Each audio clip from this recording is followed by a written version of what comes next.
Love that grapefruit. Hello, Bobby Tours of Frightbox recording here. Do you ever wonder to yourself, man, I wish I had a better snare drum sound in my mix. I hate my guitar tone.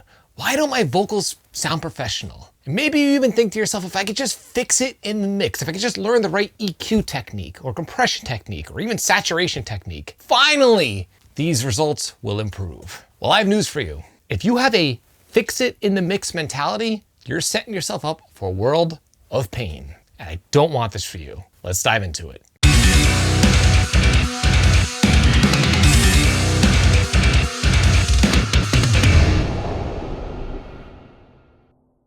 Now, if you are a home studio owner and you're recording and mixing all on your own, much like me, I'm sure you just want professional sounding results, specifically professional sounding and pro level mixes. The problem is that so many people lack the understanding of how to achieve these results and often turn to specific areas in the production process that really won't help them achieve the results that they're after. A lot of times I like to call this the fix it in the mix mentality. And there are 3 real world examples that I want to share with you in this video because I'm sure there's a good chance that you can relate to one of these 3 examples. And I'm guilty of all 3 of them.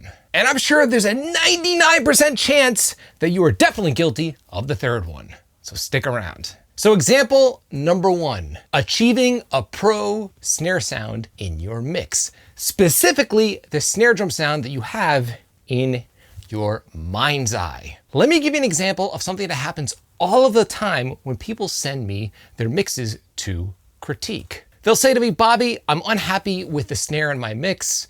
What compression technique can you share with me? What EQ technique can you share with me? What parallel processing technique can you share with me to give me X result that I'm looking for? And I'll say, okay, so you're looking for the, I don't know, Lamb of God sounding snare, or the 311 sounding snare, or the Black Album sounding snare. Let's go with the Lamb of God example. Let's say the person that sends me the mix says they want their snare to sound like Lamb of God. Now, if you're a fan of Lamb of God, you probably know that it's a pretty high, punchy, piccolo-ish sounding snare sound. And in this example, most of the time, the reference that they send me, the mix that they send me that they've crafted, features a low-tuned snare sound. Here's the thing. If the source is tuned low and is thuddy, you cannot EQ and compress your way to a snare drum sound that sounds like the Lamb of God snare. And I often hear this in the reverse. People will send me mixes with really high-tuned snare drum sounds. Maybe they recorded it in their home studio and they didn't take the time to tune the snare, and they want a modern, djenty snare that sounds like a cannon blast or something like that, like a really low-end, thuddy snare. Again, you cannot fix this in the mix. There's a common misconception that mixing will magically turn your tracks into something that they're not, and it's not true. If you are recording drums in your home studio, you have to tune the snare to sound the way that you want it to sound in the first place. Or if you're using programmed drums, you need to pick a snare sample that reflects the snare that you're going after. This way, when you mix your track and you EQ and compress your drums, you have to do very little. You're just shaping the sound and the color of the snare to fit in with the context of the rest of the mix. You're not reinventing the wheel. And this is a common one. Snare drum is definitely a common one. I think people really struggle with this because, again, there are 5 million mixing tutorials on YouTube and hardly any production and tracking tutorials on YouTube. And that's where your focus should really be if you're looking for a specific snare drum or drum sound in general, if I'm being honest. That's example number 1. The next one is a newer one that's been coming up, interestingly enough, lately. And it's this. Bobby, I hate the sound of my voice. What can I do in the mix to make my vocals sound better?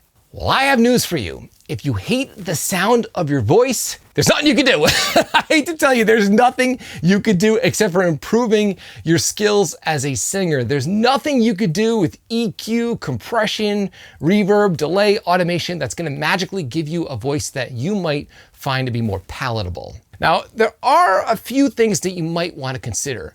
Maybe you just don't like the sound of your voice because you might be a little pitchy.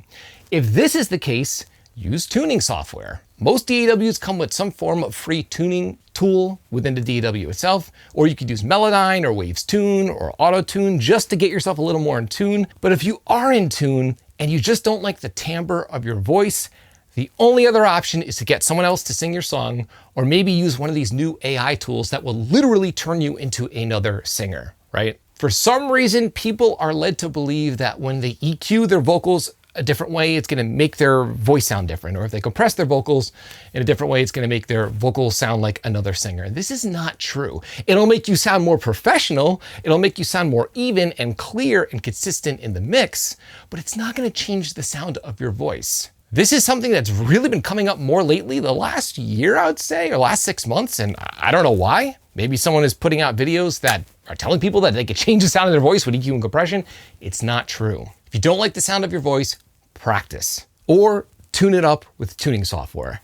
If that doesn't work, change it with AI. I hate to say it, but that's what you're gonna have to do, or just get somebody else to sing your song.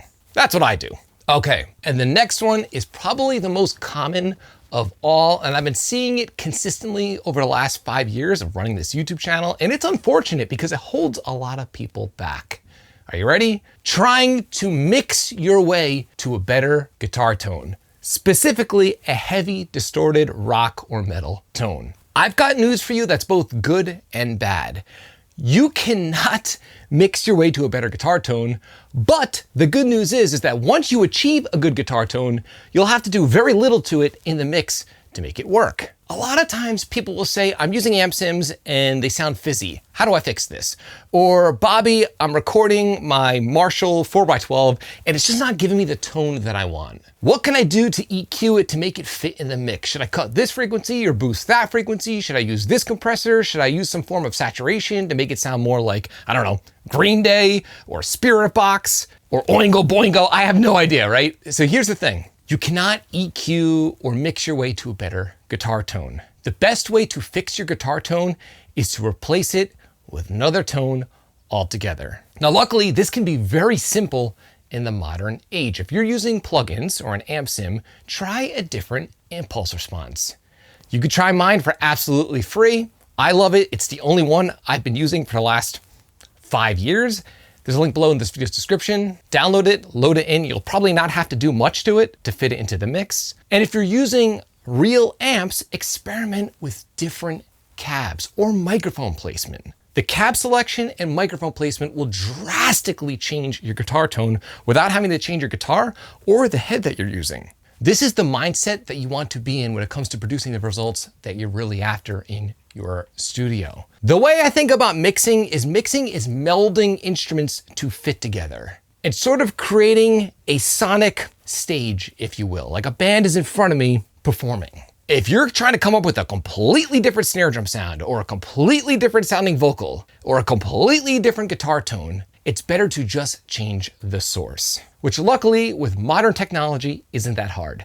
Use a different snare sample or tune your snare differently. Swap out your vocals with AI if you really need to go that route, or try a different singer, and swap out the impulse response or change up the microphone placement or speaker cab that you're using. Trust me, if you focus on these techniques, you will achieve the results that you're looking for over time. This is the only way that you're going to be able to dial in what you have in your mind, specifically with these 3 examples. These are the most common by far. The problem is that there's just too much information out on the internet, and most people just lack a fundamental understanding on how production actually works in the real world. They think they need new gear, they think they need complicated mixing techniques, and it's honestly not true. Now, I don't want you struggling, I want you achieving better results with the gear you're currently using, and because of this, I'm offering you direct access right now to my free training, 4 dead simple ways to massively improve your recordings and mixes. In this training, you'll learn my #1 technique for prepping heavy guitar tracks that virtually mix themselves. You'll also learn how to create instantaneous clarity within your mix using any old stock EQ plugin. Finally, learn how to take control over the levels in your mix so that instruments stop fighting with one another. And in the 4th section of the training, you'll learn how to craft radio-ready vocal mixes using only stock plugins. Now, full disclosure, if you're one of these people that's constantly scrolling through TikTok and you have the attention span of a squirrel, don't waste your time. Please don't register for the training. This training is meant for people who are serious about audio production like I am, and it's almost an hour long. You need an attention span to learn from it, believe me. Now, if you are serious about production and improving your skills, there's a link below to the free training. Click it, and it's all yours. Now, on the topic of drums specifically, if you're recording drums at home and you're looking to achieve better results, watch this video. You'll learn how I recorded album quality drum tracks in my crappy garage. Until next time, drink that Spindrift.